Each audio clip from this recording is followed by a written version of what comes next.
Hello મિત્રો, કેમ છો તમે બધાએ? આઈ હોપ તમે બધા મજામાં હશો. તો આજની આપણી રેસીપી છે પ્રોટીન જ્યુસ બનાવીશું. તેના ઇન્ગ્રેડિયન્ટ્સ જોઈ લઈએ. તો અહીંયા મેં 1 કપ ગાયનું દૂધ લીધેલું છે, 5 પેસી ખજૂરની લીધેલી છે, આનો મેં બીનો ભાગ કાઢી લીધો છે, 1 નંગ કેળું લીધેલું છે, ચોકલેટ સિરપ લીધેલું છે, ડ્રાયફ્રૂટમાં કાજુ, પિસ્તા, બદામ અને 2 ચમચી ખાંડ લીધેલી છે. તો ચાલો રેસીપી સ્ટાર્ટ કરીએ. તો આપણે અહીં એક મિક્સર જાર લઈ લીધું છે, તેમાં આપણે ખજૂર એડ કરશું. આ એકદમ પોચો ખજૂર મેં લીધેલો છે.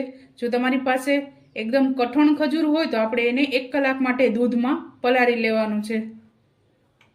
ત્યારબાદ ખાંડ એડ કરશું. જો ડાયટ માટે યુઝ કરતા હોય તો તમે હની પણ એડ કરી શકો છો. 5 પેસ્ટ બદામ એડ કરેલી છે, પિસ્તા અને કાજુ. ત્યારબાદ આપણે કેળા એડ કરી દઈશું.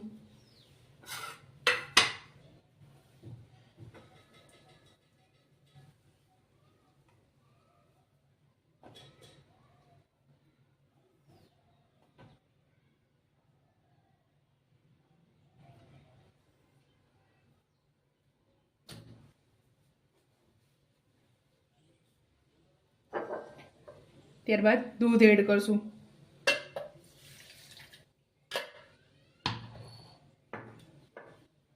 તો આપણે 4 ચમચી જેટલું જ દૂધ એડ કરેલું છે. હવે આપણે આને પીસી લેશું.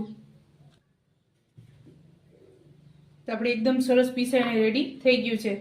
તો આપણે એક બાઉલમાં કાઢી લેશું.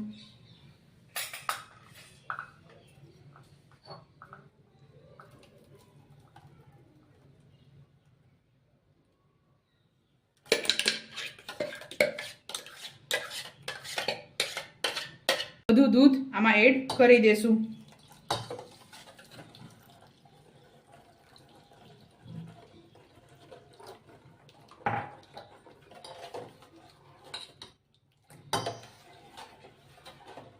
એકી સાથે બધું દૂધ એડ કરી દેશો તો આપણે ખજૂર પીસવામાં થોડીક તકલીફ પડશે. એકદમ બારીક ખજૂર નહીં પીસાય.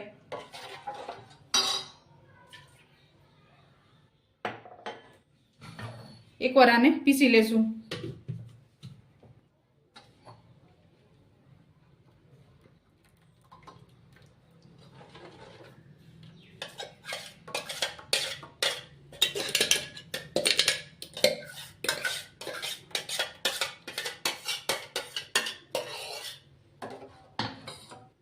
આ જ્યુસ હેલ્થ માટે ખૂબ જ ઉપયોગી છે. આનાથી ઘણા લોકોને એકદમ વીકનેસ લાગતી હોય તેના માટે આ ખૂબ ઉપયોગી છે, કારણ કે આપણે આમાં ખજૂર અને કેળા એડ કરેલા છે અને આ શરીરને એકદમ સરસ ઠંડક આપે છે. અને ખજૂરથી આપણા શરીરમાં જો લોહીના ટકા ઓછા હોય તો આપણે લોહી પણ વધે છે. એટલે આ પ્રોટીનથી ભરપૂર જ્યુસ છે. આપણે આમાં ગાયના દૂધનો યુઝ કરેલો છે. અને જે લોકો ડાયટિંગ કરતા હોય તેના માટે પણ આ ખૂબ ઉપયોગી છે, કારણ કે આ 1 ગ્લાસ તમે જ્યુસ પી લ્યો તો તમને વારંવાર ભૂખ નથી લાગતી. આપણે આને ચોકલેટ સિરપથી ગાર્નિશ કરીશું.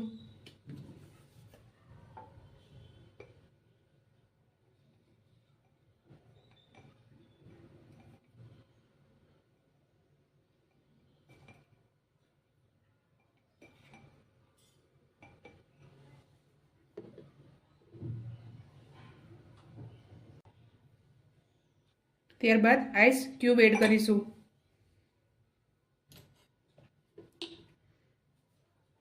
ત્યારબાદ દૂધ એડ કરીશું. આ શરીરને એકદમ સરસ ઠંડક આપે છે. અત્યારે ગરમી વધારે છે તો આ રીતે તમે પ્રોટીનવાળું જ્યુસ પી શકો છો. ઠંડુ હેલ્થ માટે પણ ખૂબ જ ઉપયોગી.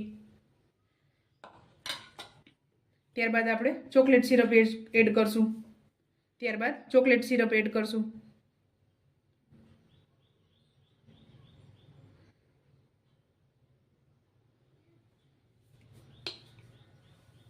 તો ચાલો મિત્રો, તૈયાર છે આપણું પ્રોટીનથી ભરપૂર જ્યુસ. તમે પણ આ જ રીતે બનાવજો અને મને યાદ કરજો. મારા વિડીયોને લાઇક, શેર અને સબસ્ક્રાઈબ કરવાનું ભૂલતા નહીં. તો ચાલો મળીએ નેક્સ્ટ વિડીયોમાં.